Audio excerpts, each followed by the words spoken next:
Wales has a bright future as part of the new nuclear capability across the United Kingdom. What further measures is he going to make, for example, on fusion as well as nuclear energy that is already being provided? Well, Mr. Speaker, the government have set out support for investigating nuclear fusion, but I fear that there might be others better qualified to give the detail on that. But what I can say to the honourable gentleman is that in all of the meetings I have had with various stakeholders, I have made the case for Wales to be in the forefront of everyone's minds as a place where we could have a new reactor or SMR technology. And of course, I've been encouraged very much by the member for Ynys Môn, who's been an absolute champion for nuclear technology and not for nothing is known across Wales as the atomic kitten. But, Mr. Speaker, his party talk on nuclear, they talk the talk, but, you know, it was the Tories that previously pulled the plug on new nuclear in Wales. He forgets. They've boasted about GB nuclear, but 2 years on, nothing has happened, Mr. Speaker. Nothing at all. Isn't this just more the same broken promises from a tired Tory government that has run out of steam? Well, Mr. Speaker, it would be tempting, but time would prevent me from drawing attention to the very poor record of the last Labour government when it came to nuclear energy. The fact of the matter is, Mr. Speaker, we are driving forward with a new nuclear reactor at Hinkley. We're looking to bring forward an FID on a nuclear reactor in the next term. And, Mr. Speaker, the establishment of Great British Nuclear fully demonstrates our commitment to nuclear technology. Dave Dougan. Thank you, Mr. Speaker. I wonder if the Minister in his conversations about nuclear has discussed the pie-in-the-sky nature of small nuclear reactors, if he's discussed the lack of a cogent plan for nuclear waste, if he's discussed the unenviable unit cost with the Welsh comparison to renewables, and has he indicated to them that he's got a better plan that's not nuclear? Mr. Speaker, the fact of the matter is that when one considers all of the costs of renewable energy, nuclear comes out very well, not least because it is not possible to predict energy. Well, it is not possible, Mr. Speaker, it is not possible to predict when exactly the sun's going to shine or the wind's going to blow, and that is why nuclear has a role to play in our march towards net zero by 2050. Slane Saxby. Question 5, please, Mr. Speaker. Okay. Thank you, Mr. Speaker. The tourism industry in South Wales and South West England is incredibly important, and I understand that councils on both sides of the Bristol Channel are in discussion on how to progress this issue. I'd be happy to meet my honourable friend to discuss it in more detail. And I thank my honourable friend for his answer, and I wonder, ahead of that meeting, might he be able to secure an analysis of a passenger ferry service and the benefits to those businesses between Ilfracombe and South Wales? I thank my honourable friend for that question. It's important that we grasp all opportunities to level up our economy through tourism, and that could include a passenger ferry between Ilfracombe and South Wales. Of course, many of the policy levers affecting the visitor economy in Wales are devolved, and it's important that interested parties work closely with the relevant councils on the matter. Mr. Speaker, the UK Government is passionate about tourism, unlike the Welsh Government, who seem more focused on putting in place a tourism tax. Stephen Kinnett. Question 6, please, sir. Minister. Thank you, Mr. Speaker. Steel is vital to the UK, and we are actively engaging with our industry to secure a positive and sustainable future. Industrial sectors, including steel, have been able to bid into government funds worth more than £1 billion to support them to cut emissions and become more energy efficient. Stephen Kinnett. Mr. Speaker, the governments of the United States and the EU have developed active industrial strategies with multi-billion-pound investments to support their steel industries as they transition to green steel production. And here in the UK, the cavalry is coming in the form of a Labour government and our £3 billion Clean Steel Fund. What a contrast with the party opposite, which is completely and utterly asleep at the wheel on steel. So when will the Secretary of State start standing up for our proud Welsh steel industry, and when will he start getting his colleagues in Cabinet to wake up to the fact that we are losing the race for green steel investment? Thank you, Mr. Speaker. Well, the honourable member will be aware that the Secretary of State for Business and Trade visited Tata Steel in Port Talbot only very recently, and I think that shows her commitment to it. He'll also be aware of the British industry supercharger that was announced only a few months ago, which aims to bring energy costs for energy-intensive industries such as steel production in line with those of other similar countries. Evans. Mr. Speaker. Mr. Speaker, healthcare services are, of course, devolved to the Welsh Labour government, but it is deeply worrying that only last week the Welsh government revealed that their target for people waiting over 2 years for treatment has once again been missed, with over 31,000 people waiting in pain for over 2 years for their treatment. And in England, with virtually 20 times the population, the equivalent figure is virtually zero. Luke Evans. One of the most important things to improving healthcare systems is the ability to compare data. There's a problem, though, if different legislators use different metrics. So will the UK government agree to an agreement between the devolved nations to share the same data so that comparisons can be made adequately? Well, Mr. Speaker, I think the honourable gentleman makes a very good point indeed. We do need comparable data so that we can see exactly what is going wrong in the health service in Wales. We already know from the data we've got about the 31,000 people who've been waiting more than 2 years in pain for treatment. We know that the Welsh Government have a copy of a report, the EY report into what's gone wrong in Betsy Cadwaladr Trust, a report which they are sitting on and trying to hold secret because it points out that over £100 million was misspent whilst by the Health Board under the control of a Welsh Labour government. Vanta Dixon. Question number 8, Mr. Speaker. Seriously. Mr. Speaker, I have regular discussions with Cabinet colleagues on a range of transport matters. HS2 will benefit people travelling from North Wales to London with the interchange at Crewe, providing shorter journey times for North Wales than is currently possible on the West Coast main line. Chester Station is the key that can unlock connectivity between England and North Wales. Not only is connectivity vital for thousands of rail users, but also for businesses on both sides of the border and beyond. Will government commit to the rapid electrification of the North Wales train line, which will transform the North Wales and Cheshire regional economy? Well, Mr. Speaker, I think that's one of the best questions I've heard from anyone on the opposite benches so far this morning. Yes, I think that electrification of the North Wales coastline would be a very good idea, or certainly improvements would be. As the Honourable Lady will be aware, there are various improvements to the Welsh railway structure being discussed at the moment in ARNEP, and I look forward to ARNEP being published shortly. Alexander Stafford. Please, sir. Mr. Speaker, I have regular discussions with Cabinet colleagues to discuss transport links between Wales and the rest of the United Kingdom. Roads are devolved to the Welsh Labour government, and their opposition to the M4 Relief Road, and indeed to any kind of road building at all, continues to hold the Welsh economy back, a matter which is of great disappointment to myself and my Cabinet colleagues.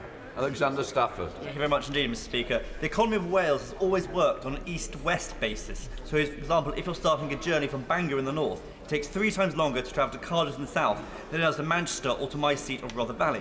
Can the Secretary of State offer an explanation then of why the Welsh Government has banned all new road development, or how that might possibly help the Welsh economy? Hear, hear. Well, Mr. Speaker, my honourable friend raises an excellent point, and the Welsh Government's response to the roads review is absolutely extraordinary. Their opposition to road building is going to hold the Welsh economy back, and I would urge the Welsh Labour Government to reconsider the impact of banning all road building on the long-term prosperity of Wales. Alan Morgan. When he delivered his budget in 2020, the Prime Minister, who was then the Chancellor, promised a bypass by Lannymannock and Pant in my constituency on the road that links Oswestry and Welshpool. Can the Secretary of State tell me whether that road will ever come to fruition, or whether that's just another broken promise? Mr. Speaker, I didn't hear all of that question, but I think it related to the Lannymannock bypass in mid-Wales. The fact of the matter is, Mr. Speaker, that the Welsh Labour government will continue to receive Barnett consequentials for the road building that takes place in England, and it is a matter for the Welsh Labour government to decide whether or not they wish to spend that money on building new roads, which is something I would like to see them do, or whether they wish to keep throwing it away on white elephants like the airport, which has lost hundreds of millions of pounds over the last few years. Dick Morgan. Question number 10, Mr. Speaker. Minister. Thank you, Mr. Speaker. With permission, I will answer questions 10 and 11 together. This government is committed to supporting the decarbonisation of Welsh industry. We have committed £20 billion over the next 2 decades to the deployment of innovative carbon capture technology, and this builds on the existing support for the HyNet cluster in North Wales and North West England, and the £21.5 million to develop the South Wales industrial cluster. Steve Morgan. Thank you, Mr. Speaker. The best way to bring down bills in the long term for businesses in Wales and across the UK is to help transition industries away from fossil fuels. That is why Labour is calling for a national wealth fund so that we can help industries like steel win the race for the future. Can the Minister tell the House specifically what steps he's taking to help heavy industry decarbonise?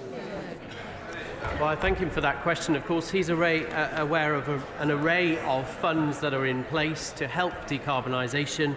The Carbon Capture, Utilisation and Storage Infrastructure Fund, the Industrial Fuel Switching Fund, the Industrial Decarbonisation Research and Innovation Centre, the Competitive Industrial Energy Transformation Fund, and the Industrial Strategy Challenge Fund, amongst others. Order.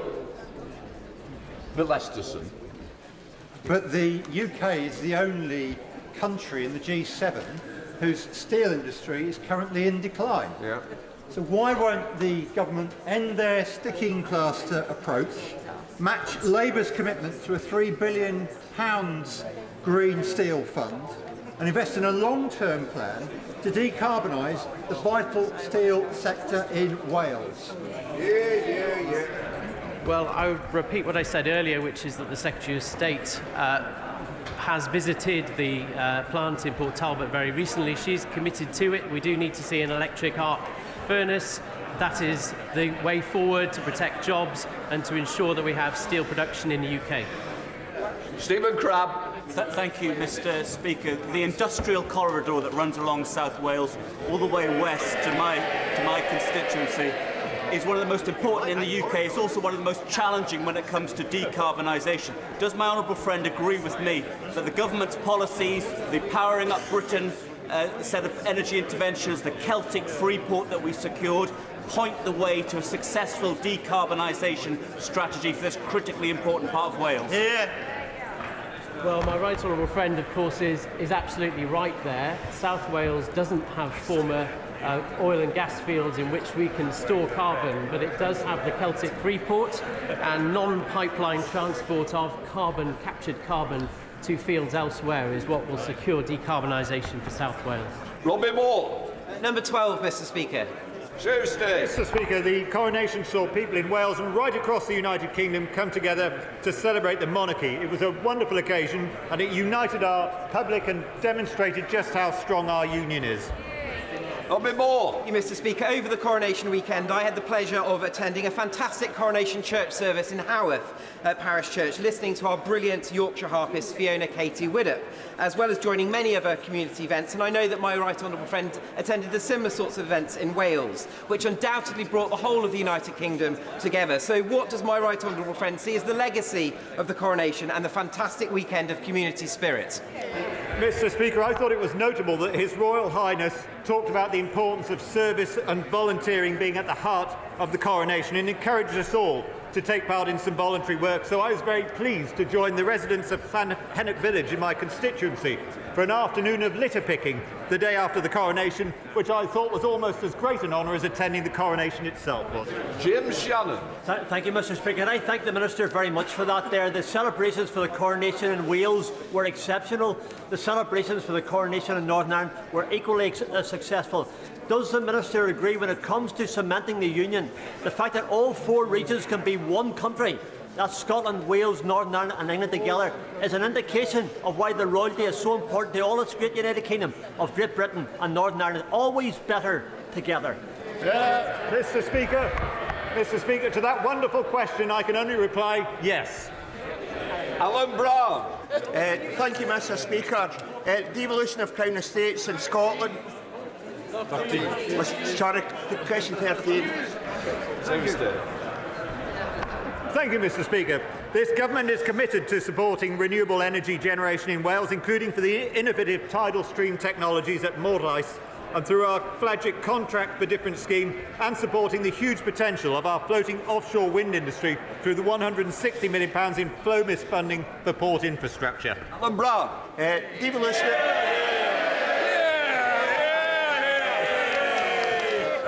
The devolution of Crown Estates in Scotland has allowed the Scottish Government to have a more coherent supply chain development for renewable energy. Now, 75% of the Welsh public want to see Crown Estates in Wales devolved so that Wales can benefit from natural resources and renewable energy. Will Westminster listen to the people of Wales, or is it in our case Westminster knows best? Yeah.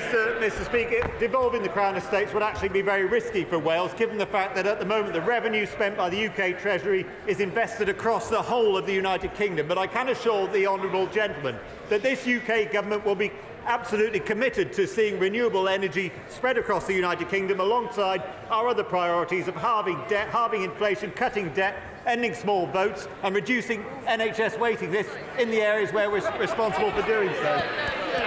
Mr. Speaker, Anglesey leads the way in renewable energy, and yet it's being let down by poor connectivity. This week, the Britannia Bridge closed suddenly, and given there's a 7.5-tonne limit on the Menai Suspension Bridge, it's created absolute chaos. Does the Secretary agree with me that Labour in Cardiff should be focused on building a third crossing? Mr. Speaker, the honourable lady representing Anglesey is absolutely right about this. The Welsh Labour government need to start building roads and start building bridges as well. We now come to Prime Minister's questions. Sean Hodgson. Question number 1, Mr. Speaker. Mr. Speaker, this morning I had meetings with ministerial colleagues and others. In addition to my duties in this House, I shall have further such meetings later today. Sean Hodge. Thank you, Mr. Speaker.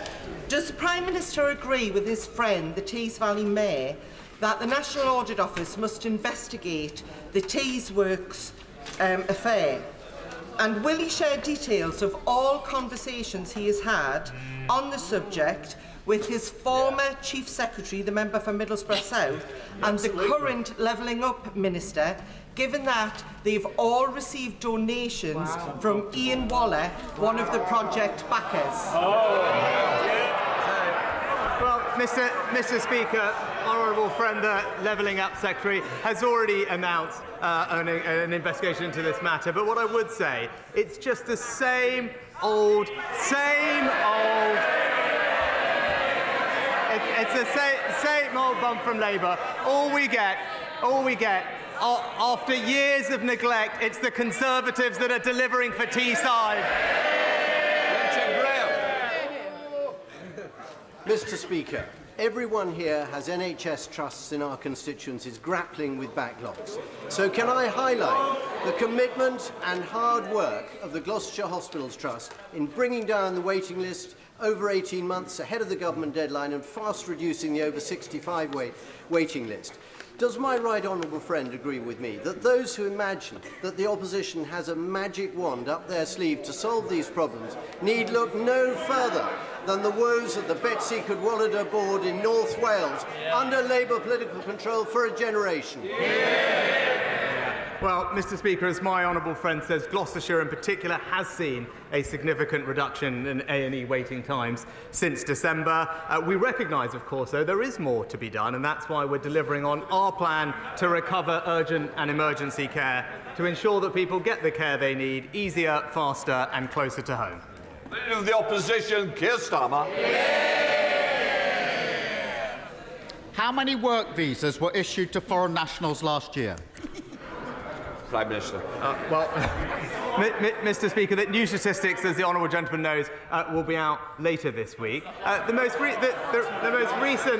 recent statistics we had, as the ONS said at the time, contained a set of unique circumstances, including welcoming many people here for humanitarian reasons. They're not work visas. The figures are out. It's 250,000 work visas were issued last year. He knows that answer. He just doesn't want to give it. And the new numbers tomorrow are expected to be even higher. The Prime Minister stood on 3 Tory manifestos. Each one promised to reduce immigration. Each promise broken. They all stood on those manifestos as well. Why does he think his Home Secretary... Order. I'm going to hear this question. Those who don't want to hear it, we know the answer. Keir Starmer. They all stood on those manifestos. So why does he think his Home Secretary seems to have such a problem coping with points-based systems? Well, Mr. Speaker, and the same respect will be shown, Prime Minister. Well, Mr. Speaker, just this week we announced the biggest ever single measure to tackle legal migration, removing the right for international students to bring dependents, toughening the rules on post-study work and reviewing maintenance requirements. But what is the honourable gentleman's contribution?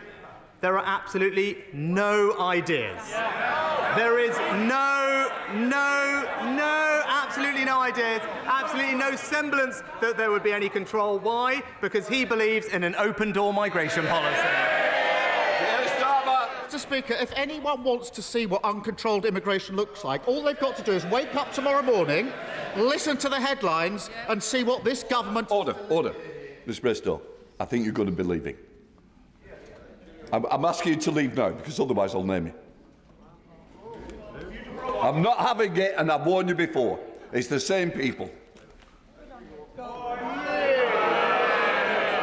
And the same will happen on this side. Keir Starmer.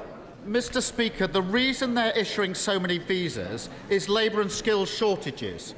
And the reasons there are shortages is the low-wage Tory economy.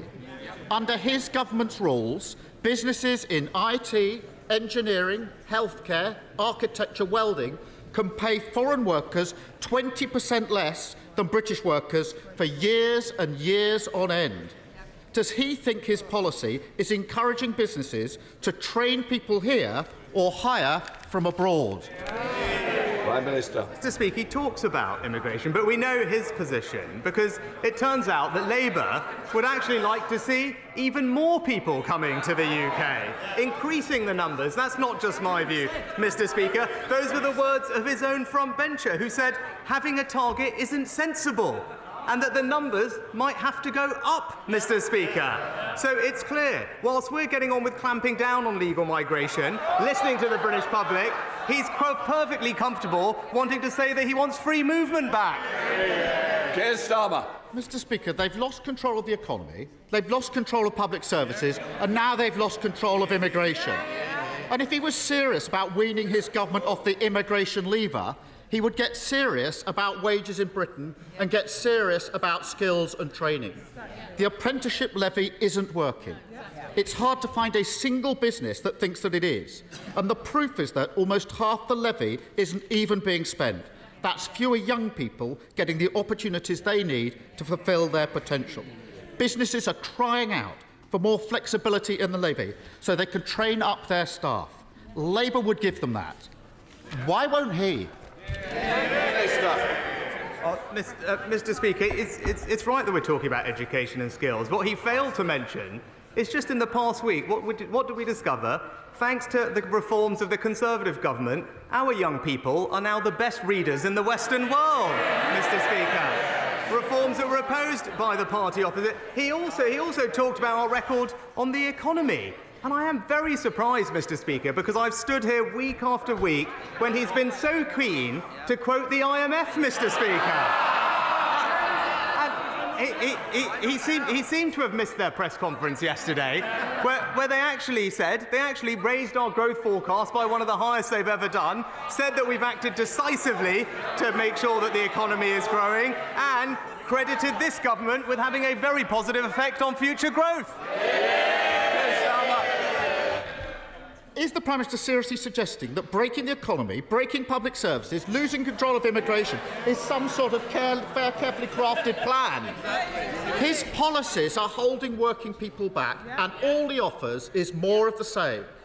But fear not, because speeding into the void left by the Prime Minister comes the Home Secretary.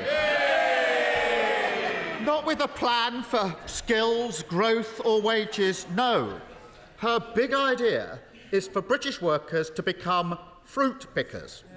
Just in case, I can hardly believe she said this, that they forget how to do things. Does the Prime Minister support this let them pick fruit ambition for Britain?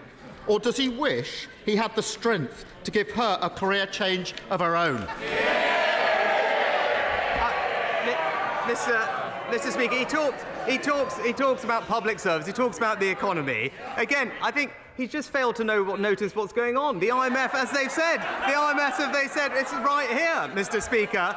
Our forecasts, which he was very keen to point out just a few months ago, now their forecasts are that we will have stronger growth than Germany, France and Italy, Mr. Speaker. What do they say? They're saying that we are prioritising what's right for the British people, Mr. Speaker. He talked about public services, as I said.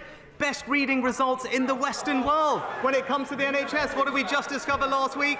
Ambulance waiting times at the fastest response in 2 years, Mr. Speaker. That's a Conservative government delivering for the British people. Mr. Speaker, the Home Secretary may need a speed awareness course. He needs a reality check. This mess on immigration reveals a Tory party with no ambition for working people and no ambition for Britain. Just the same old failed ideas, low wages and high tax. Labour would fix the apprenticeship levy, fill the skills gap and stop businesses from recruiting from abroad if they don't pay properly. That's because we're the party of working people. What does it say about him and his party that they won't do the same? Prime Minister. Mr. Speaker, I think he said it 6 times, but I don't think we actually know how he's going to do any of these things, Mr. Speaker. And look, that's the difference between us, Mr. Speaker, because every week we hear a lot of empty rhetoric from the honourable gentleman opposite. But in the past week, we can measure ourselves by actions. What have we done on this side of the House? We've introduced new powers to curb disruptive protests. We're protecting public services against undisruptive strike action, Mr. Speaker, and we have new laws to stop the boats. What has he done? He's voted against every single one of those. And that's the difference between us. While he's working on the politics, we're working for the British people. Thank you, Mr. Speaker. We have all witnessed how Putin is carrying out his savage war against Ukraine. He commenced it, he is the aggressor, and he cannot be allowed to win. That war is now at a pivotal point. So will the Prime Minister use his friendship with President Zelensky to ensure whatever military equipment they need, they will get, be that missiles, drones or jets? Well, Mr. Speaker, it was an honour to welcome my friend President Zelensky to the UK last week. I think everyone will be collectively proud of the UK's leading role at the forefront of supporting Ukraine. We were the first country to provide support for Ukrainian troops, first country to provide lethal weapons in Europe, the first to commit to main battle tanks, and most recently the first to provide long-range weapons. He will have seen the powerful scenes coming out of the G7 summit in Hiroshima last week, and I've always been clear that we will stand with Ukraine for as long as it takes. Leader of the SNP, Stephen Flynn. Thank you, Mr. Speaker. Mr. Speaker, we learned today that the price of milk, cheese and eggs are up 29%. The price of pasta is up 27%. The price of a loaf of bread, 18%. Does the Prime Minister agree that this is no longer just a cost of living crisis? This is a cost of greed crisis.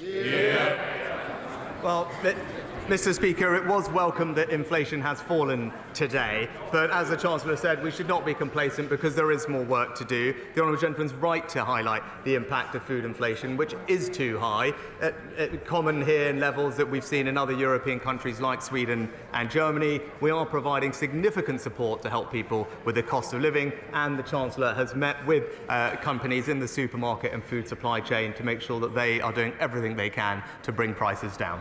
Stephen Flynn.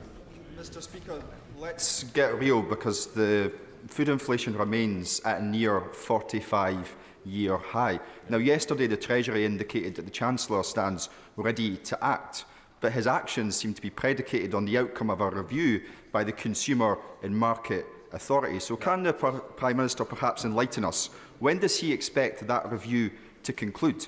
Because working families can't afford to wait much longer. Well, Well, Mr. Speaker, honourable gentlemen will know that the CMA is independent of government, but the Chancellor did meet with them recently to discuss the situation in the grocery industry, and it will be for the CMA to make decisions on that. But we're doing everything we can to help consumers manage the challenges of the cost of living, Mr. Speaker. But if the SNP wanted to do their bit, maybe that they could reconsider their deposit return scheme, which has been, it's very clear what people have said. It will as people have said, it will reduce choice and increase prices for consumers. Andrew Samuel. The Primary Care Access Plan published this month is a very welcome and substantive one, and my constituents want to see rapid delivery of it. So how quickly will the government start providing the £645 million to pharmacists, and how quickly will the SAS doctors come to GP surgeries to make prompt access to primary care a reality for my constituents? Prime Minister. Well, Mr. Speaker, I thank my honourable friend for his contributions to our primary care plan. He and I both know that pharmacies already work to help many people with their health needs, and to help deliver on our priority to cut NHS waiting lists, they will be put front and centre of our primary care recovery with £645 million of additional funding. That will be released later this year as pharmacies start to provide more oral contraception, more blood pressure checks, and crucially, for 7 common ailments like ear infections or throat infections, pharmacists will now be able to provide you with the medicines that you need. Thank you, Mr. Speaker. 1/4 of the population of Northern Ireland are on a health waiting list. Our workers are on strike for fair pay, and our public finances are in a mess. Will he give a commitment that the Treasury will immediately begin work on a public sector rescue package so we can transform the health service and ensure that our public sector workers are given a decent wage? And will he join with the people of Northern Ireland, Mr. Speaker, in telling the DUP to get back to work now? Oh, Mr. Speaker, as I've been clear, I firmly believe that Northern Ireland is governed best when governed locally, and I agree wholeheartedly with him that the major challenges he raises can only be properly addressed by the restoration of the institutions. But I also understand the immediate and pressing concerns he raises, and that's why we've prioritised health in the Northern Ireland budget for this year with £20 million of more funding, and I know my honourable friend will be an important contributor to the conversations that the Secretary of State is having to embark on public service reform and restore the executive. Warburton. Thank you, Mr. Speaker. 2 weeks ago, I raised the issue of AI with the Prime Minister. Only since then, we've seen announcements from firms such as BT that tens of thousands of jobs are likely to be lost to this new technology. But many will be created too. Does the Prime Minister agree with me that we need to map the jobs and the regions that will be most affected by artificial intelligence so that we can target the skills to prepare Britons for the jobs of the future best? Well, I think my honourable friend makes an excellent point, and like him, I believe that AI does have the potential to transform our economy and society, but of course it has to be introduced safely and securely. We are investing more in AI skills, not only in top-tier talent, but also enabling those from non-STEM backgrounds to access the opportunities of AI. I look forward to getting more recommendations from him for how we can strengthen our investment in skills to make sure everyone can realise the benefits that this may bring. Anna McMorran. Thank you. While the Prime Minister upgrades his local energy grid to heat his 40-foot swimming pool, hands oil and gas companies the likes of BP and Shell £11.4 billion in tax breaks, he scraps the energy price guarantee scheme, plunging record numbers of people into poverty. Is it just a coincidence that these same energy giants funded the Prime Minister's leadership campaign, or is he simply out of touch? Mr. Speaker, what we are doing is taxing the windfall profits of energy companies and using that money to help pay around half of a typical household's energy bill. That support is worth £1,500. It was extended in the budget by my right honourable friend, the Chancellor, and we all look forward to energy bills coming down, which hopefully will be happening very soon. Kevin Foster. Thank you, Mr. Speaker. He will recall the commitment he gave to the Building a Brighter Future plan for major investment at Torbay Hospital back in January. Does this commitment remain unchanged? Well, I congratulate my honourable friend on his continued campaign to to improve Torbay Hospital. I'm delighted to reconfirm the government's commitment to major new facilities there as part of our new hospitals programme, and I look forward to further work progressing in the months ahead. Sarah Olney. Thank you very much, Mr. Speaker. Under the Conservatives, so much of the UK's potential is going untapped. Anemic growth, falling living standards and declining international competitiveness.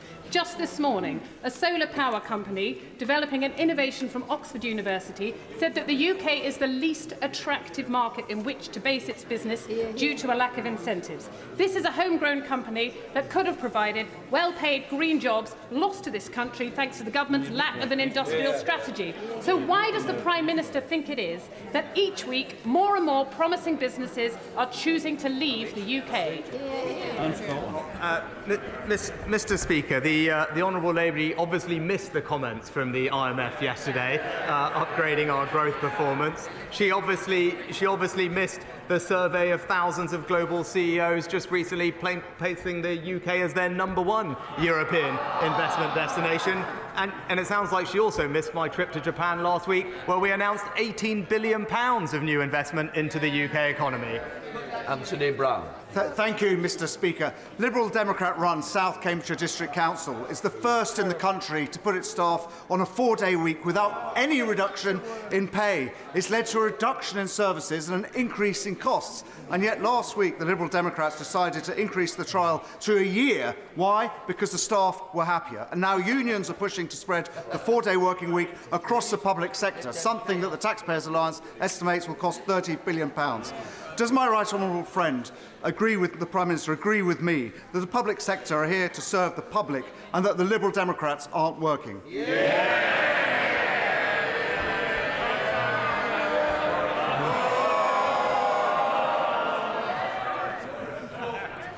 Mr. Speaker, public servants should rightly focus on delivering for the public and taxpayers, and it is disappointing to hear from my honourable friend that his local Liberal Democrat council is not doing this, reducing, as I heard, staff contact hours and costing residents more. I urge the council to reconsider their decision because his residents and constituents in South Cambridgeshire District Council clearly deserve better. Thank you, Mr. Speaker. In Lewisham, we are gearing up to mark the 75th anniversary of HMT Empire Windrush arriving in the UK. And our Deputy Mayor, Brenda Dacres, is coordinating our local events and is herself a daughter of Windrush generation parents. Now, sadly, at the same time, she is organising advice surgeries for families who have been denied their rights and are still waiting for support from the Windrush compensation scheme 4 years after it opened. So with this landmark anniversary coming next month, will the Prime Minister commit to ensure everyone finally gets the compensation they deserve?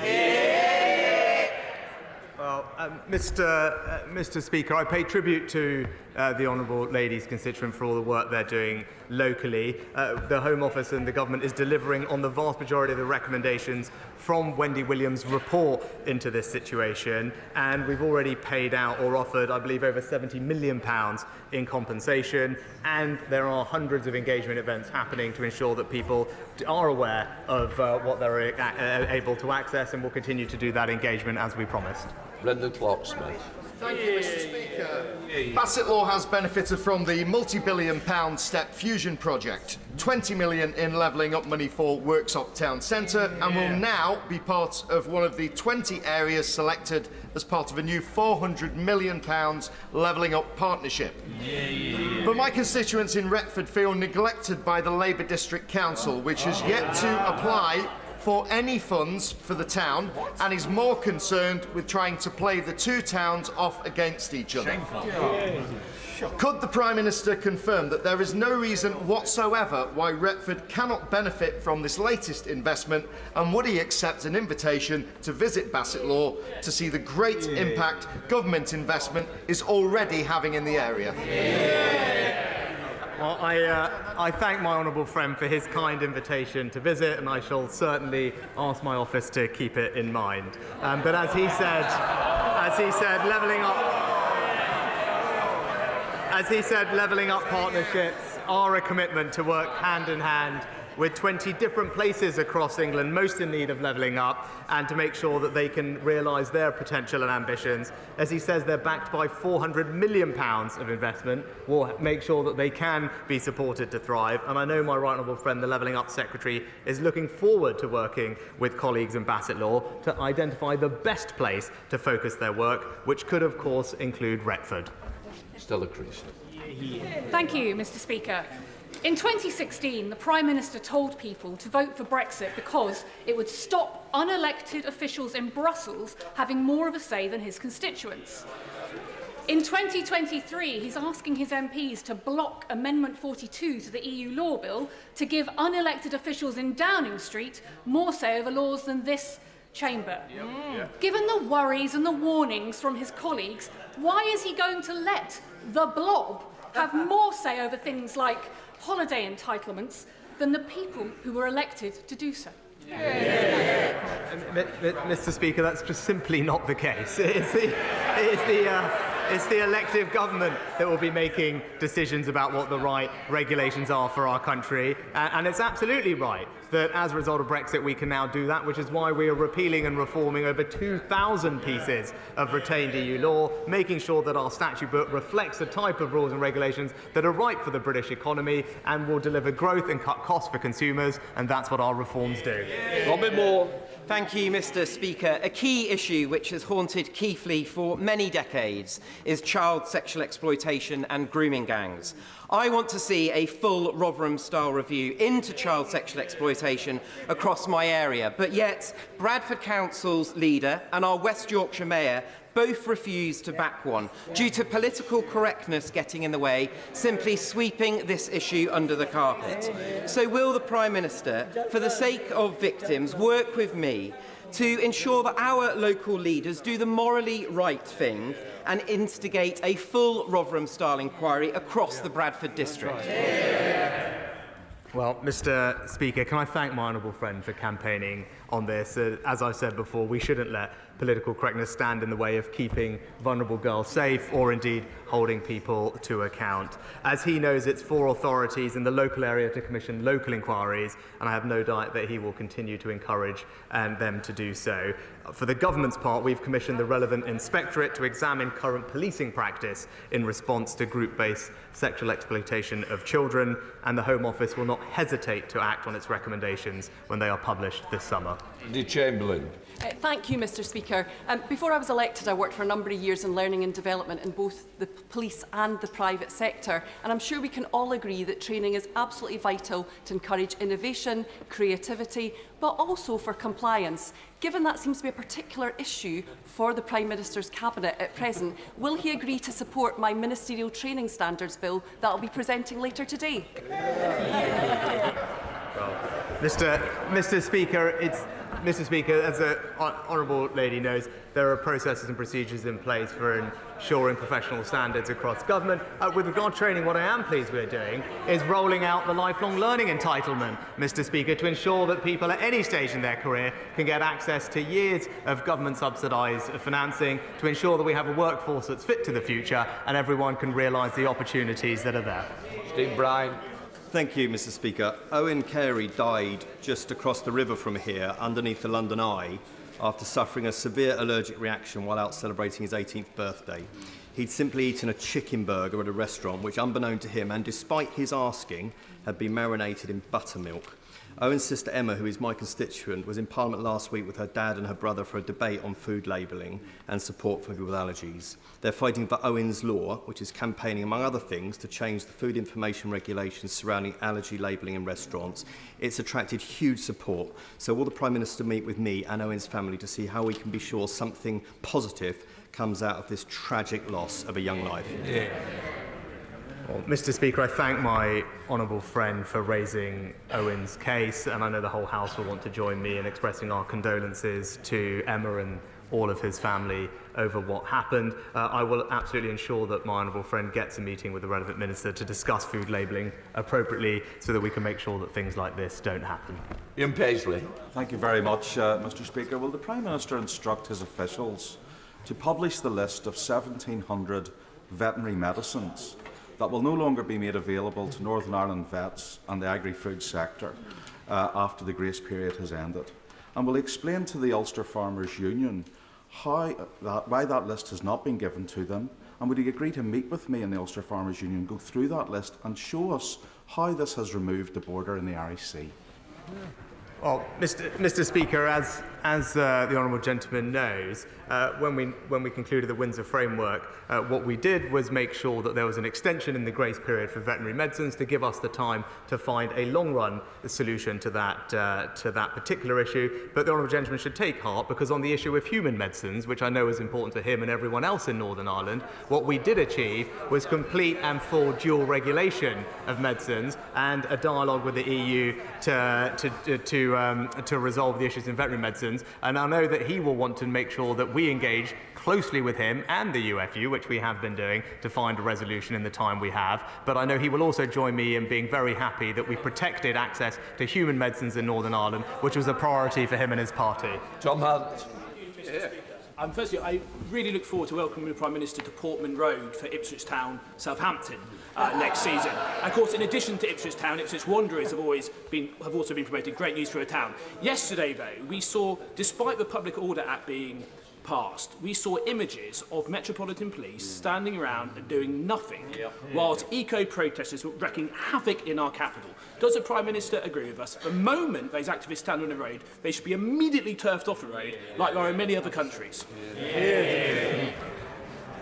Well, Mr. Speaker, on honourable friends' first observation, all I can say is ouch, but thank you. But I look forward to the game. But on his second, more substantive matter, this government has passed a serious disruption order, which will ensure that police do have the powers that they need to tackle slow-moving protests. It was a power that the police specifically asked the government for. We've delivered it and put it in legislation. He knows what I know, is that the party opposite tried to block that from happening.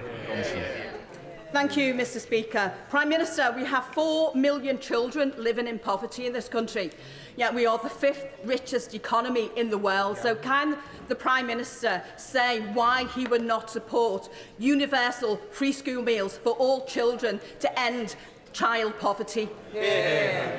Mr. Speaker, the numbers are actually as follows. Since 2010, there are 1.7 million fewer people living in poverty as a result of the actions of this government, and that includes hundreds of thousands fewer children living in poverty. And most importantly, because like the Honourable Lady, I do want to ensure that children don't grow up in poverty, but we know that the best way to do that is to ensure that they don't grow up in a workless household. And that's why we have reduced the number of children growing up in a workless household by several thousand, and that is the most powerful thing we can do in the long run to give those children the best possible start in life. Peter Gibson. Mr. Speaker, Nancy Spencer from Darlington has raised over £35,000 for St Teresa's Hospice in the last 25 years. Nancy's next adventure was to do a skydive, but having had a pacemaker fitted, her doctor refused to sign it off. However, undeterred, my 80-year-old constituent managed to secure sign-off for a wing walk. Will my right honourable friend join me in wishing Nancy well as she takes to the skies this Saturday? Well, can I join my honourable friend in thanking Nancy for all her fantastic fundraising work, and of course wish her the best of luck for Saturday. I do wonder if my honourable friend will be joining her, and in particular many of my own constituents use St Teresa's Hospice over the years, so I know what fabulous work it does. But more generally, the hospice sector supports more than 300,000 people with life-limiting conditions in the UK every year, and I pay tribute to all the staff and volunteers working in palliative and end-of-life care for the incredible work they do. Mr. Speaker, does the Prime Minister agree that it's completely inappropriate for schools to encourage young people under the age of 18 to socially transition, for example by changing their names and their pronouns? All this is going on without parental consent or even knowledge, in breach of parents' human rights. Will the Prime Minister instruct the Department of Education to order schools to stop indoctrinating our children and to concentrate on their duty of care to protect them? Well, Mr. Speaker, I've been very clear that when it comes to matters of sexual education and PHSE, it is absolutely right that schools are sensitive in how they teach those matters, and that they should be done in an age-appropriate fashion. The Department for Education is currently reviewing the statutory guidance and curriculum that goes to schools so we can tackle this particular issue, because there have been cases raised with the government and others where this has not been the case. I don't think that's acceptable. We must protect our children, and that's what our new guidance will do. Thank you, Mr. Speaker. Last year, the independent members of the Betsy Cadwallader Health Board in North Wales became so concerned about the board's finances that they arranged for Ernst & Young to produce a forensic accountancy report which revealed serious misconduct on the part of several senior board executives, including a conspiracy to falsify accounts. Astonishingly, the response of the Labour Welsh Health Secretary to this scandal was to demand the resignation of those independent board members, while almost all the senior executives in question have been allowed to remain in post, many of them drawing six-figure salaries. Does the Prime Minister agree that this disgraceful state of affairs should be investigated by the police, and does he further agree that it demonstrates why Labour are unfit to run important public services in any part of our country? Well, Mr. Speaker, as my right honourable friend knows, I am deeply worried about the Betsy Cadwallader Hospital in Labour-run North Wales. It has been, as he said, in special measures for 6 of the last 8 years, and as he remarked, the official audit said there was worrying dysfunctionality. I do hope this issue is investigated properly, and I believe my honourable friend is in contact with the Secretary of State for Wales to take this further. Mr. Speaker, working people are barred from receiving legal aid if they earn £12,750 a year. So why is the Prime Minister forcing the British public to foot the bill, which I think is currently £250,000 plus, for the Right Honourable Member for Uxbridge and South Rushlips alleged lying inquiry? Why can't he stand up for the British people? Is it because he's too weak? Mr. Speaker, it's actually a long-established process across multiple administrations that former ministers are supported with legal representation after they have left office to deal with matters that relate to their time in office. That has been the practice for many years, as I said, across multiple political administrations, both Labour and Conservative. No question, Dean Russell. Thank you, Mr. Speaker. Thank you. I welcome the government's ongoing engagement to ensure that mental health is treated as equally as physical health. And of course, in my own constituency of Watford, Watford General Hospital, we recently received about £350,000 for improvements to mental health facilities, which will help massively. But given the importance of this issue, would the Prime Minister join me in encouraging fellow colleagues from across the House to attend an event I'll be hosting for the Baton of Hope on the Terrace Pavilion at after PMQs today to raise awareness around mental health and suicide prevention? Thank you. Well, Mr. Speaker, my honourable friend is a fantastic campaigner on mental health, and I'm pleased to learn about all the work he is doing with the Baton of Hope.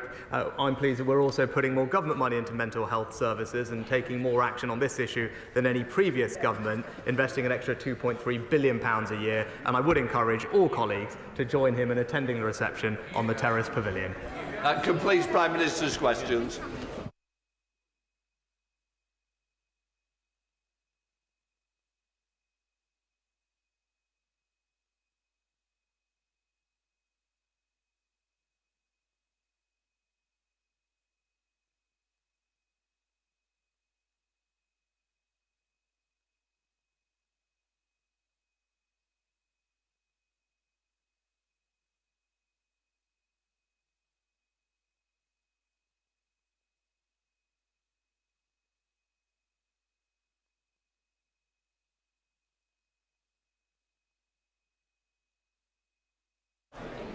Right, we now come to the urgent question. I call Carol Monaghan. Thank you, Mr. Speaker. To ask the Secretary of State for the Home Department to make a statement on the changes to the student visa route. Well, thank you, Mr. Speaker. Net migration is too high, and the government is committed to bring it down to sustainable levels. The most recent official statistics estimated that net migration in the year to June 2021 to June 2022 was at 504,000. This is partly due to temporary and exceptional factors like the UK's Ukraine and Hong Kong schemes. Last year, over 200,000 Ukrainians and 150,000 Hong Kong BNOs made use of the routes to life or time in the United Kingdom. These command broad support from the British public. We were right to do so. The government introduced a points-based system in 2020 to regain control of our borders post-Brexit. We now need to decide who comes to the UK and to operate a system that can flex to the changing needs of the labour market, such as the skills needs of the NHS. But immigration is dynamic, and we must adapt to take account of changing behaviours and if there is evidence of abuse. The number of dependents arriving alongside international students has risen more than 8-fold since 2019, from 16,000 in the year to December 2019 to 136,000 in the year ending December 2022. Dependents of students make a more limited contribution to the economy than students or those coming under the skilled worker route. But more fundamentally, our system wasn't designed for such large numbers of people to come here in this manner. Yesterday, we introduced a package of measures to help deliver our goal of reducing net migration. The package includes removing the right for international students to bring dependents unless they're on research postgraduate courses, and removing the ability for international students to switch out of the student route into work routes before their studies have been completed. This is the right and fair thing to do. It ensures that we protect our public services and housing supply against undue pressure, and we deliver on the promises that we've made to the public to reduce net migration. Our education institutions are world-renowned, and for good reason, and the government remains committed to the commitments in the international education strategy, including the goal of 600,000 international students coming to the United Kingdom each year. But universities should be in the education business, not the immigration business. We're taking concerted action to deliver a fair and effective immigration system that benefits our citizens, our businesses, and our economy. We're determined to get this right because it's demonstrably in the national interest. Thank you, Mr Speaker, and I thank you for granting this urgent question. And whilst I thank the Minister for his response, it's disappointing that the Home Secretary is not here herself, or indeed that we have to ask an urgent question rather than a statement being made to the House. International students make an invaluable contribution to our economy. According to the Higher Education Policy Institute, last year they provided nearly £43 billion to the UK economy. In my constituency of Glasgow North West alone, the economic benefit was over £83 million. So first of all, I'd like to ask the Minister, what assessments have been carried out on the economic impact of this change on the university sector and indeed in university towns? International students enrich our society, and they have skills which are proving ever more vital in this post-Brexit climate, which has seen the UK deprived of workers across key sectors. So with current labour shortages in healthcare, STEM, IT, to name but a few, how can the Minister fail to recognise that this policy will simply exacerbate these? The reality is that many students coming to the UK look beyond their studies and want their families to be part of that experience. Without a way for overseas students to bring their families, many will opt to go elsewhere. And any drop in international student numbers will cause further harm to universities that are already facing financial difficulties. This policy makes the Home Secretary's agenda crystal clear. She's launching an attack on migrants regardless of the benefits they bring to the UK. And in pursuing this short-sighted reactionary programme, international students are being caught in the crossfire. In Scotland, international students' contribution to university campuses and to our wider society is celebrated. But Scotland will suffer the consequences of this misjudged policy. Once again, it's indicative of how out of tune this Conservative government is with the Scottish people. So if this government is insistent in pursuing their hostile environment, will they now accept that Scotland's needs and Scotland's wants are different to theirs? Finally, Mr Speaker, will the government now devolve immigration powers to the Scottish Parliament to allow us to choose the way that benefits our communities and our society? Well, thank you, Mr Speaker. Well, no, we won't devolve immigration policy to the Scottish Government. It's right that the UK benefits from one immigration policy, and that's the way it will always continue under this Conservative government. But I'm afraid the Honourable Lady was misguided on a number of fronts. Firstly, of course, it was this government that created the International Education Strategy. That was a strategy that set a target of attracting 600,000 international students to the UK. We've met that target 10 years early, and we're likely to exceed it this year. The action that we're taking today doesn't take away from that goal. It ensures that there are no unintended consequences. And it was never the intention of that policy to enable a very large number of dependents to come to the UK with those students. It is right that universities attract the best and the brightest, and that those who are on longer courses, such as PhDs or MPhils, can bring dependents with them. But it's not right that education is a backdoor for immigration into the country. The statistics that I quoted earlier show the very significant increases in the number of student dependents.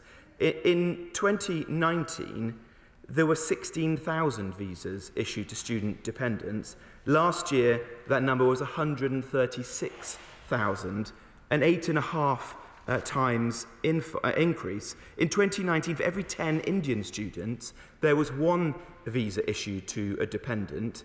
Last year, that doubled to 1 in 5 for Nigerian students studying in this country. In 2022, there were 65,000 dependent visas issued to only 59,000 students. We don't want to do anything that would harm the international reputation of our universities, but it is right that we pay particular concern to pressure on housing supply, to pressure on public services, to integration and community cohesion, and to making good on our commitment to the British public that we will bring down net migration, which is what the vast majority of the public want to see done. Sir John Redwood.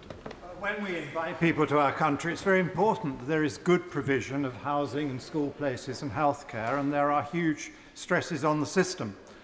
Can the Minister give the House some guidance on how much the capital and revenue set-up cost is for a migrant family coming in? I think the EU, when we were in that some time ago, reckoned it was €250,000 for a migrant coming into an advanced country. Well, it obviously varies very widely between the country of origin, the skills of those individuals, and the points-based system is set up in such a way to encourage higher skilled individuals to come to the UK for work purposes. But he is right to say that it is a relatively accessible system, and that has meant very large numbers of people entering the UK for a range of different reasons in recent years. And we should be acutely concerned about the pressures that that's having on housing supply, on public services and on integration, particularly in those parts of the country with very heated housing markets such as the one that he represents. And that is why it is right that we take action of the kind we are today. Stephen Kinnett, the Shadow Minister. Thank you very much, Mr. Speaker. International students are much valued contributors to our world-class higher education system, which is a great asset to our country. But we, and indeed Universities UK, recognise that a tenfold increase in the number of dependents joining students in the UK since 2018 creates significant challenges, and that enforcement measures are long overdue. And therefore, the Leader of the Opposition has already made clear, and indeed our entire front bench, that we do not oppose these changes for master's students. But as usual, the government has failed to deliver an impact on these new rules and has left many of the details very vague. How many people will this affect, both in terms of students and dependents? What will the actual impact be on the numbers? The ONS defines an immigrant as someone who's been here for more than a year or who's coming for more than a year, yet master's students are typically here for less than a year.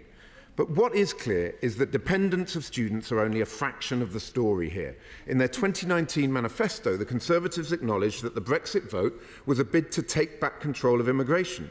Yet since then, net migration has skyrocketed from 226,000 to 500,000, which is at a record high, even if you exclude Ukrainians and Hong Kongers. And the number of work visas has increased by 95%, a staggering figure. We're clear why this has happened. It's because for 13 years, the Conservatives have failed to train up Britain's homegrown talent to fill the million vacancies we have, and because there are 6 million people on NHS waiting lists in England alone, most of whom wish to return to the workforce. We want and expect net immigration to reduce, and we have set out plans for how we'll get more of Britain's workers trained up and back to work. And today, the Leader of the Opposition has announced that we will ditch the flawed government policy which allows businesses to undercut British workers by paying migrant workers 20% less in sectors assigned to the shortage occupation list. So will the Minister now commit to scrapping the 20% wage discount on the going rate for shortage occupations? Nothing could be clearer. The Conservatives have lost control of immigration. We, on these benches, are committed to maximising opportunities for Britain's homegrown talent. Well, I'm delighted to hear that the honourable gentleman has had a Damascene conversion to tighter border controls. Unfortunately, I don't think the British public will believe that. It is the same old Labour Party, the party that has always believed in open borders. Their own leader campaigned for the leadership of the Labour Party, saying that he wanted to defend free movement. Only the other day, the chairwoman of the Labour Party was saying that she expected migration to rise under a future Labour government. Same flip-flopping approach, same open-door policy. We want to ensure that we bring net migration down. We consider that to be a solemn promise to the British public, an important manifesto commitment. This is a significant policy, which I'm glad to hear the honourable gentleman support, which will make a tangible difference to this issue. It will reduce very substantially the number of people coming into the country as dependents. But there may be more that needs to be done. We're determined to tackle this issue and ensure that we bring that migration down. Greg Clark. Thank you very much indeed, Mr. Speaker.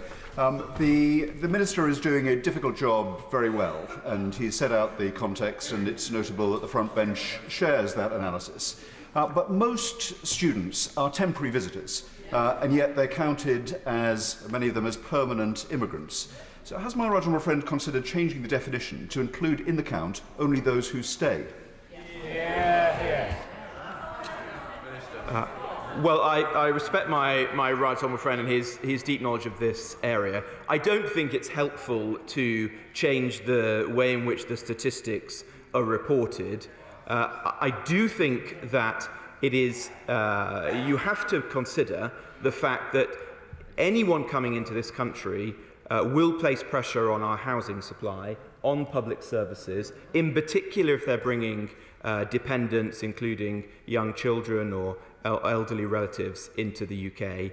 And in the present climate, in which there's significant pressure on public services, and significant pressure on housing, particularly in certain parts of the country, that is extremely important. We have seen historically that the vast majority of students leave the country and go back to their home country to continue their careers and lives. It's too early to say whether the graduate route will make a material difference to that. It may be that if individuals come to the UK to study, then spend a period of time here on the graduate route, certainly if they bring dependents, that we will start to see a significant increase in the number of people staying here, making a life in the UK and not returning home, in which case policies of this kind will become more important. SNP spokesperson Alison Douglas. Thank you very much, Mr. Speaker. In a week where universities are celebrating all that international students bring with the We Are International campaign, the Home Office is setting about undermining the UK's place in the highly competitive international education market. I am dismayed that the Labour Party are supporting their measures today. Canada and Australia and the US must be rubbing their hands in glee, Mr. Speaker. Yet more chopping and changing, which makes the UK less attractive. Research published by HEPI last week shows that in 2021-22, the benefit to the UK from international students stood at £41.9 billion, with every single constituency on these islands seeing a benefit. And the dependents that come with them, often those husbands or wives, are working. They're not a burden to the state, and they have to pay the immigration health surcharge as well. So can I ask the Minister, what is the evidence for the policy that he's brought forward today? The written statement yesterday speaks of issues with agents and enhanced enforcement and compliance. So what data does he have to suggest that people are abusing what is already an incredibly expensive system?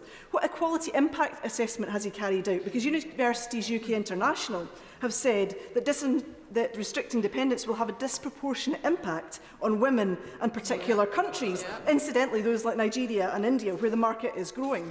And finally, what discussions has he had with the Minister for Higher and Further Education in Scotland ahead of this announcement? And what impact assessment has he carried out on how it will affect institutions in Scotland?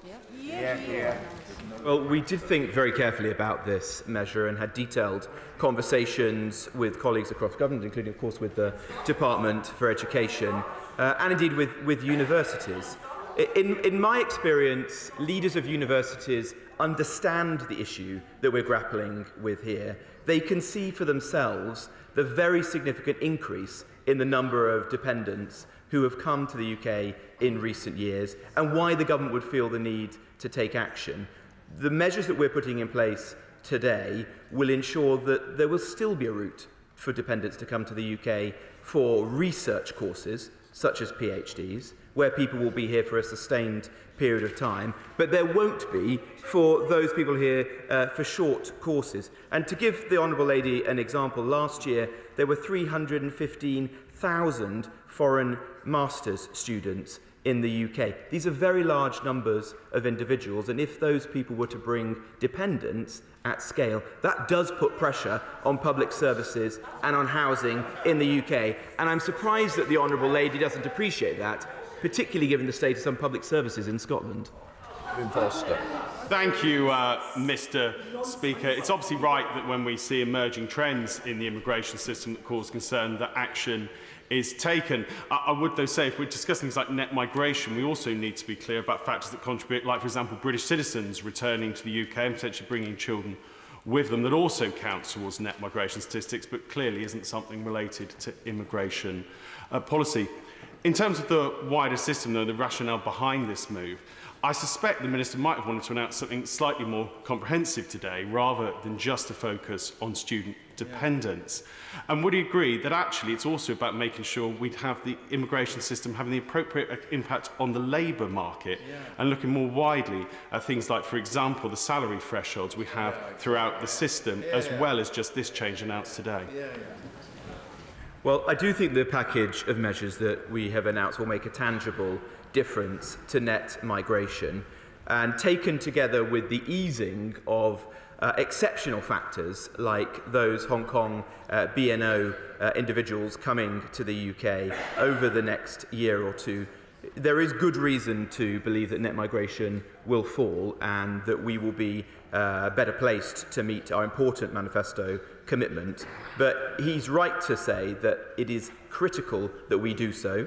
if there are further measures, that we consider them, and that we have to think carefully about how migration interacts with the British labour market, because it is quite wrong to perpetuate an economic model that is overly reliant on foreign labour, and where people are coming here, taking jobs from British workers, and we are not tackling the core issue, which is the number of economically inactive people in our country. Smith. Thank you, Mr. Speaker. Our higher education institutions operate in a global market, which is why universities like Lancaster University attract students from over 100 different countries, many of whom come, study and then return. Now, the Minister has raised the issue of pressure on public services, which makes me wonder who he thinks has been in charge for the past 13 years. But my question to the Minister is, what consultations he had with universities like Lancaster about the implications for them on things like the global and league tables for universities? Well, we have given careful thought to this announcement, as I said earlier, and worked closely with the Department for Education, who of course are the bridge to universities. It's important to stress that we have met the government's target of 600,000 international students 10 years early, and are likely to exceed that this year. So there's no suggestion that the number of international students is going to diminish rapidly. What we're doing is tackling a particular issue, which is an unintended consequence of earlier liberalisations, which is the very significant increase in the number of dependents following international students. I would also say that it is not healthy for British universities to become overly reliant on international students. Just a few years ago, only 5% of the income of British universities came from international students. Today it's 18% and growing. There's obviously benefits to having income from international students, but we shouldn't be overly reliant upon it. Sir Desmond Swain. When these measures have their effect, surely we will then be able to treat foreign students as the booming export that they are, rather than immigration. Well, foreign students, education of international students is an important export industry. I believe it's the 4th or 5th biggest export industry of the UK, and that's a good thing and something that is supported by the government. That's why we created the international education strategy that has proven to be so successful. But what we're doing today is ensuring that we don't see unintended consequences and unnecessary pressure on public service as a result. Alistair Carmichael. So what impact will these changes have on the number of students from overseas coming to study in British universities, and what will be the financial consequences of these changes? Has the Home Office made that assessment? No. Well, as I said in answer to an earlier question, we have already met our target of 600,000 students coming to the UK from overseas. That's 10 years early. Last year, in fact, there were 605,000. We expect the numbers to increase this year beyond 600,000. And so there's no suggestion that universities are going to be shortchanged as a result of this. But in the medium term, it will obviously involve fewer dependents coming with those international students. And for the reasons I've already set out, we think that's a good thing. Perhaps he doesn't. Sir Edward Lee. This measure is wholly to be welcomed. But the fact is that legal migration is out of control. And the British people didn't vote for Brexit to replace mass migration from Europe with mass migration from the rest of the world. So can I press the Minister on this point made by my honourable friend? We're never going to deal with legal migration until we solve this labour problem, that homegrown employers in Britain are paying too low wages and they're trying to attract people from all over the world. So why don't we raise the threshold to the average earnings? You have to earn average earnings if you want to come here and get a job. Well, I'm grateful to my right honourable friend for his support. He's right that having left the European Union, taken back control of our borders and migration policy, it's absolutely critical that we make good on our promise to bring net migration down, because it does put intolerable pressure on public services, on housing. It does strain community cohesion, particularly when it happens at a scale and speed which is too great for many people in British society. He makes an important point about the workings of the points-based system and the salary thresholds for the shortage occupation list and for general work visas. And that is something that the government keeps under review, because we don't want to see employers reaching for international labour rather than seeking to recruit and train domestic labour, reducing unemployment, reducing people who are on benefits. Samsung Desi. Thank you very much. Mr. Speaker, the Home Secretary makes contradictory statements to different audiences and thinks that nobody has noticed her sleight of hand. She recommitted yesterday to bringing in 600,000 international students per year. But does the Minister now regret that after having completely lost control of immigration figures, she actually expressed her desire to reduce student visas at last year's Conservative Party conference? Well, the Home Secretary and I are completely at one in our determination to reduce net migration. That is what this party stood on a manifesto to do, and that's what we intend to achieve. The Home Secretary and I want to find ways in which we can tackle abuse and unintended consequences within the system, and the package of measures we've set out this week will do so in a very important, and as his own party appears now to support it, clearly significant and cross-party area. Sir John Hayes. Thank you, Mr. Speaker. I refer the House to my entry in the Register of Interest. As the Minister considers work visas, which have exploded and displaced investment in domestic skills and displace the kind of investment in modernity and working practices that are fit for the future, will you also answer this question? Why is it right and fair for those students studying a research degree to be able to bring their people into the country, but not fair for people who are not doing primary research? Surely, if those studying for MAs that don't require research can't bring their family, no one should be able to. Well, we've said in the announcement this week that we, with the Department for Education, will launch a consultation with the university sector to design a longer-term alternative to what the system that previously operated, which could be a more nuanced approach. But I think the determination we've made this week is the right one, that those people coming into the UK to study will only be able to bring dependents in if they are doing those high-value, usually longer-term research-based courses such as PhDs, and those coming for short courses will invariably not be able to do so. That will cut out some of the abuse that we've seen in the system today and will focus universities on their primary responsibility, which is teaching and education, rather than, in some cases, being a backdoor to immigration and to work. Peter Grant. Mr. Speaker, later this afternoon, my much valued international student Jacqueline will spend the last few hours of her time here before she completes her internship. Jacqueline has been a massive, massive asset to my office, as have the other LSC and other interns I've had the privilege of working with over the last number of years. What should I say to Jacqueline? Should I say thank you, you have been a boon to this place and to these islands? Or should I say to her, you're a problem that has to be controlled?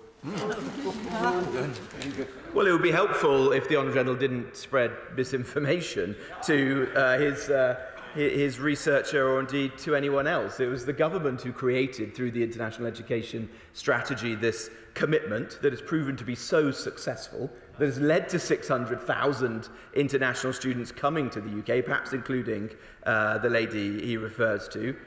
We also created the graduate route, which has enabled people, potentially including his researcher, to move seamlessly into the workplace here in the UK after their studies, rather than having to immediately apply for a work or family visa, as used to happen in the past. So there's no suggestion that there's any diminution in our support for universities or in international students. But it is right that we get a grip on abuses or unintended consequences. That's what governments have to do when you're trying to control an immigration system.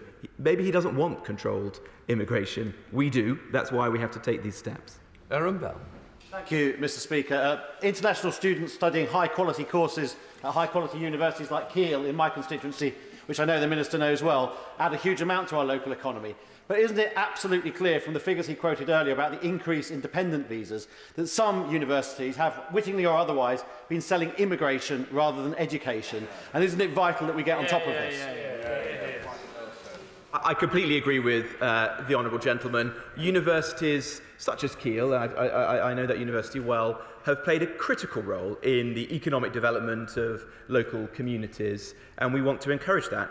But it is important that universities primarily focus on education, not creating courses which are then marketed overseas to individuals whose primary interest is in coming to the UK for immigration and work purposes, and for the courses being a backdoor to that. Ben Bradshaw. Isn't the truth, Mr. Speaker, that excellent universities like mine in Exeter have sought since Brexit to replace those thousands of EU students they've lost with students from other parts of the world who tend, for cultural and other reasons, to bring more family members, spouses and children with them? So isn't the government having to clear up another Brexit mess of its own making?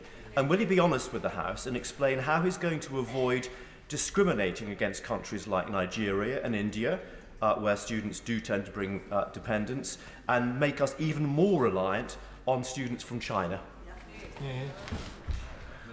Well, it's a curious argument that he's making, because, of course, it was as a result of leaving the European Union that we've created an entirely non-discriminatory immigration system that has enabled people to apply to come to the UK, whether for work purposes or indeed as students, from anywhere in the world, rather than making it more difficult for those from outside the EU and having a very large number of EU citizens come here.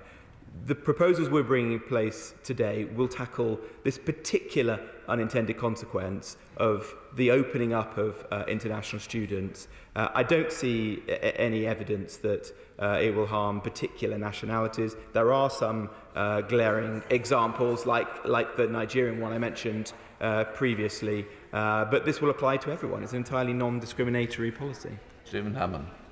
Mr. Speaker, my right honourable friend is completely right that we must choose who comes here and we must strike out abuse. Wimbledon has many English language schools, and English language is a key part of the international education strategy. Given the specific and short-term nature of these students, given they bring in no dependents, and given also that they are not a cost on our public services, would he meet me and the leaders of the sector to discuss restoring work visas for these specific group of students? Well, I'd be pleased to meet with my honourable friend and to discuss that. And as I said earlier, with respect to the announcement we've made today, we will be doing a consultation with the Department for Education that will give universities the opportunity to set out their case and refine the policy if it's necessary. He does highlight one of the other elements of the announcement that we've made this week, which is clamping down on abuse. There are a small number of unscrupulous education agents who may be supporting disingenuous applications which are selling immigration rather than education. And one of the measures we're taking this week is to clamp down on those with much more targeted and effective enforcement activity. Joanna Chari. Speaker, my Edinburgh South West constituents do not share the Tory and Labour obsession with net migration. They understand that Scotland benefits from inward migration, and in fact the University UK research shows that my constituency's net economic benefit from international students is £170.8 million, which gives the lie to most of what the Minister has said. Now, continuing as a member of the United Kingdom is damaging Scotland's universities, including Edinburgh, Napier and Heriot-Watt in my constituency. First Brexit, now this. The Union has to work for both partners, so why won't the Minister sit down with the Home Secretary and consider devolving immigration policies relating to student visas to the Scottish Parliament? Well, as I've said many times before, we've no intention of devolving immigration policy.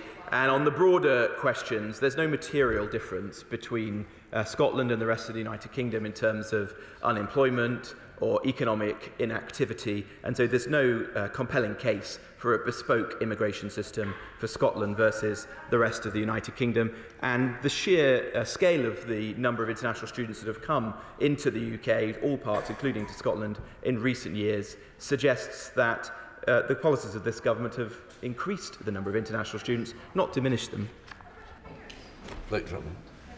Mr. Speaker, pressures in migration policy ultimately lead back to the efficient processing of everyone who UKVI has to deal with. Can my right honourable friend assure me that this change will help UKVI make more decisions more quickly? Well, I'm pleased to say that UKVI today is a very well-run organisation under the superb leadership of an official in the Home Office called Mark Owen, and that in every one of the visa categories, it is meeting its service standard or significantly exceeding them. And so, I know the lady always likes to deal in anecdote rather than statistics, but I'm afraid to disappoint her, it is. Leila Moran. Speaker, I for one am very proud of the international students in my community, Oxford Brookes and of course Oxford University. They pride themselves on being able to attract the best and brightest, and this policy is going to make that harder. Yeah. And we value them because they bring value. They bring, on average, value of £400 million to the Oxfordshire economy. So why is this government, and apparently also the Labour Party, intent on stifling our universities, but also our economy? For the Honourable Lady, but she is probably the greatest NIMBY in the House of Commons today. She always opposes new homes, new development, new infrastructure in and around Oxford. And so it is quite wrong for her to say that we should have an open-door immigration policy, welcoming more and more people into her community and others, without meeting the demands that come with that in terms of housing and infrastructure. Tom Hunt. I am uncomfortable with net migration being at the levels it currently is, and as do I believe most of my constituents. I understand what the government are doing about one-year taught masters. They seem to be about 95% of dependent. That absolutely makes sense. However, I do have some concerns that some universities might try and game the system and relabel one-year taught masters one-year research masters. I understand why PhDs are treated differently, but one minister assured me that this will not happen. We'll clamp down on that. And we do also comment upon the 2-year period, I believe, that students get after they graduate, where they can stay here even if they don't necessarily have a job. Well, we do believe that the changes we're setting out today will make a marked impact on net migration. We will obviously monitor them very closely for some of the unintended consequences that he refers to, and the consultation that we will do with universities and the broader sector will help us to refine the policy should it be necessary going forward. Steve McKay. The Minister's already acknowledged that the vast majority of students return home. In fact, the compliance rate for international student visas is 97.5%, the highest for any UK visa category. Doesn't that suggest there may be better targets for the government's energies? Well, there's no one single intervention that will solve this challenge, but this is I think, a significant intervention that will make a material difference to net migration. He's right to say that the overwhelming majority of students, international students, historically have left at the end of their studies or shortly thereafter. It is possible that the system that has evolved since 2019 will see different trends because in 2020 only 7,400 non-EU students stayed on post-study. Those numbers will be dramatically higher in the years ahead. And so it may be that the mix of individuals, the countries that they come from, the fact that they're bringing dependents with them in many cases will lead to far higher number of individuals staying on post-study. But I don't think we'll see those trends clearly enough this year. We may see them in the years to come. Thank you, Mr. Speaker. Many of my constituents continue to be deeply concerned about the levels of net migration, not just over the last few years, but the last few decades, and they, along with myself, will welcome the measures outlined by the Minister today. Is he able to update the House on any measures his department is taking to tackle bogus college placements from students who sometimes come to this country only to disappear into thin air? Well, alongside the package of measures today, as I said earlier, we are taking further targeted enforcement activity against unscrupulous education agents who are selling immigration entry to the United Kingdom rather than education. We're also going to work closely with universities and the Department for Education to improve communication to universities and their affiliates of immigration rules so that we can clamp down on the kinds of poor practices that he describes. Speaker, the Minister avoided this question when my honourable friend asked it, so I'll try again. What discussions were there between the UK Government and Scottish ministers on this matter before the announcement was made? Well, immigration is a reserved matter. But I would just add that I am seeking a meeting with the relevant Cabinet Secretary in the Scottish Government to discuss illegal migration, but her office has so far not offered a meeting. The statement is right to celebrate the huge growth in international student numbers. I assume that's the bit that the Education Department and the Treasury insisted should go in.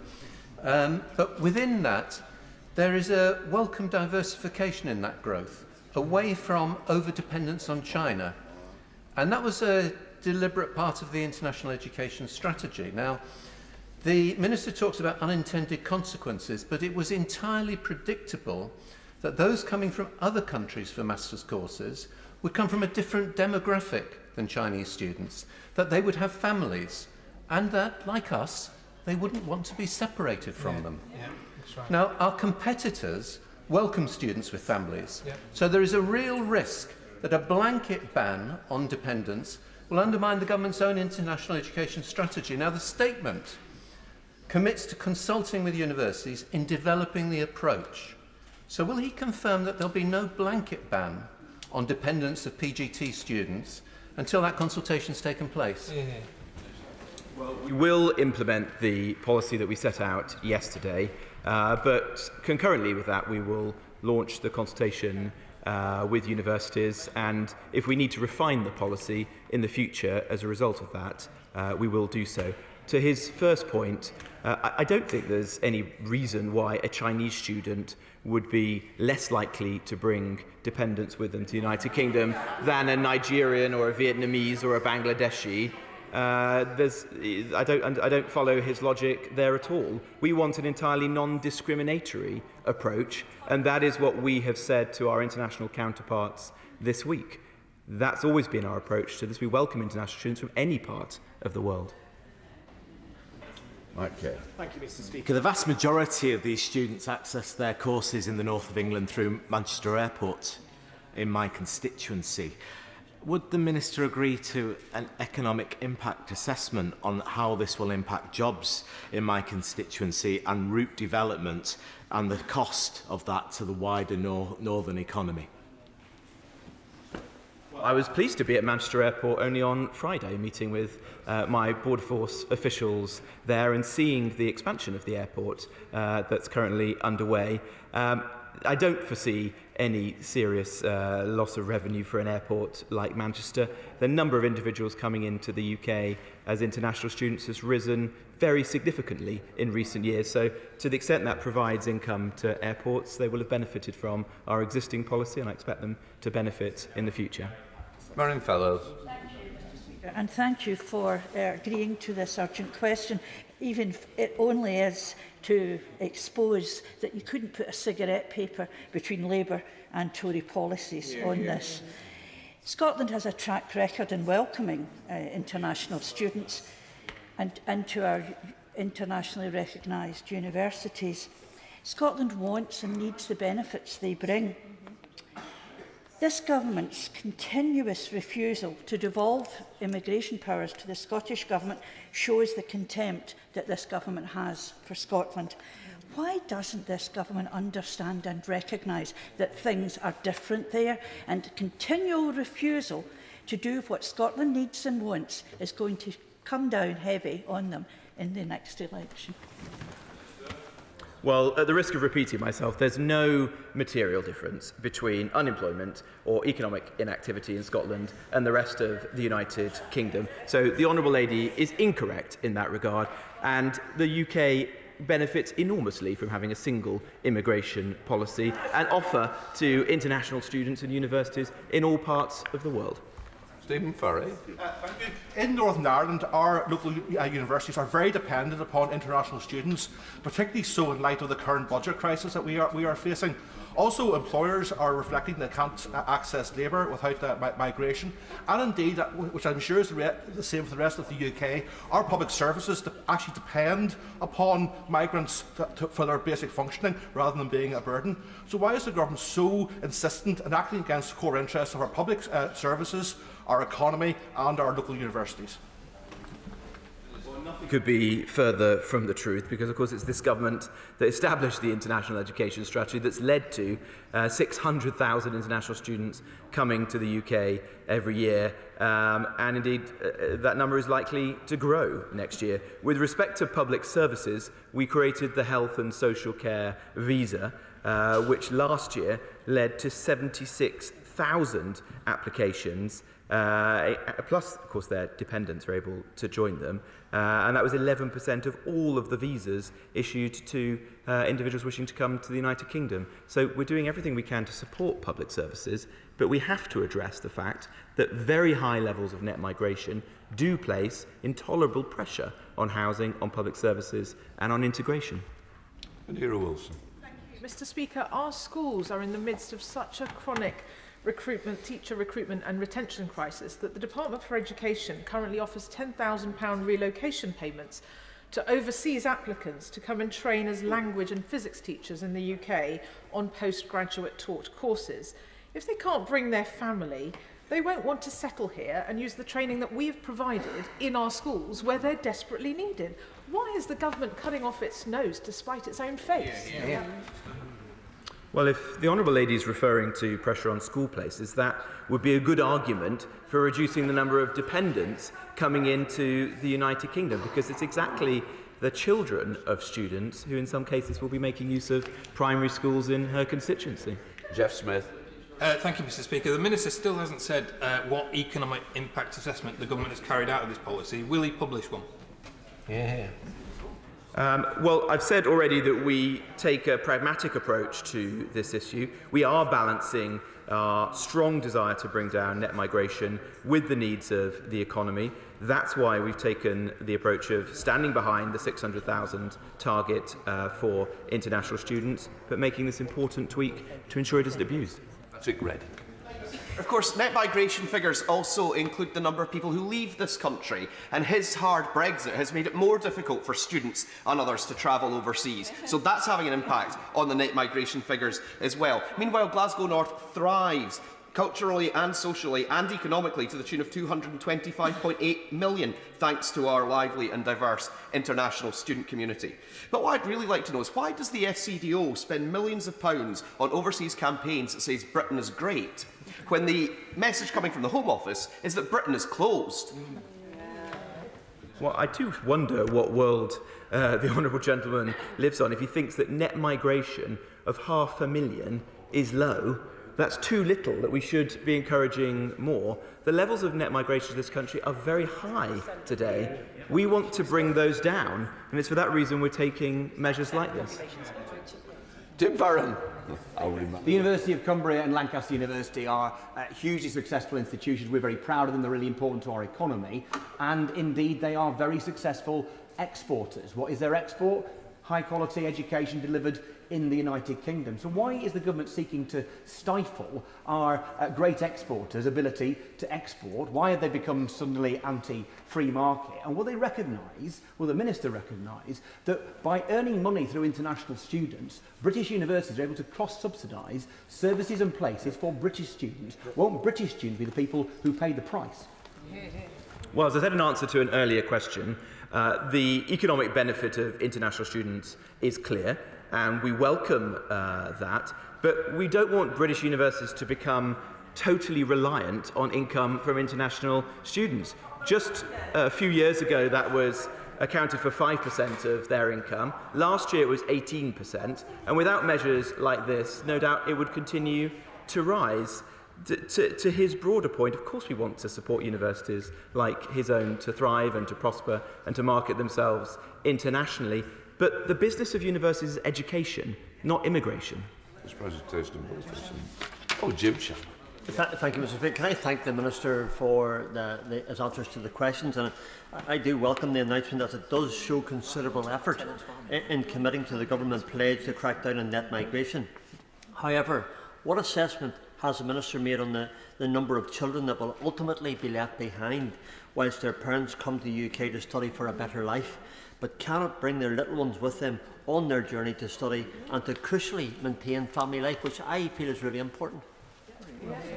Well, that's one of the considerations why we have said that those coming here for longer-term research courses, such as PhDs, can continue to bring their dependents with them, because absolutely, if one was coming to the UK for a sustained period of time, it would be right for them to relocate in a more substantial way. But if individuals are making a choice to come here, say, for a one-year master's course, then I think it's perfectly appropriate for the UK to say that that's their decision and they shouldn't bring their dependents with them for that course. We now come to the statement. Minister Spencer. Thank you, Mr. Speaker. I draw the House's attention to my declaration of interest. And with permission, Mr. Speaker, in addition to the written ministerial statement I tabled today, I'd like to make a statement regarding today's publication of the government's response to the ROC review of tenant farming in England. This is the next step to support farmers in all corners of the country who are at the heart of our rural economy, following the UK Farm to Fork Summit last week in Downing Street. Now, before I start, I'd like to pay tribute to Baroness Rock, who I know is in the gallery observing our proceedings this afternoon. Her tenacity, her hard work, her dedication, alongside the Tenancy Working Group, has resulted in producing this important review. I'd also like to thank the former member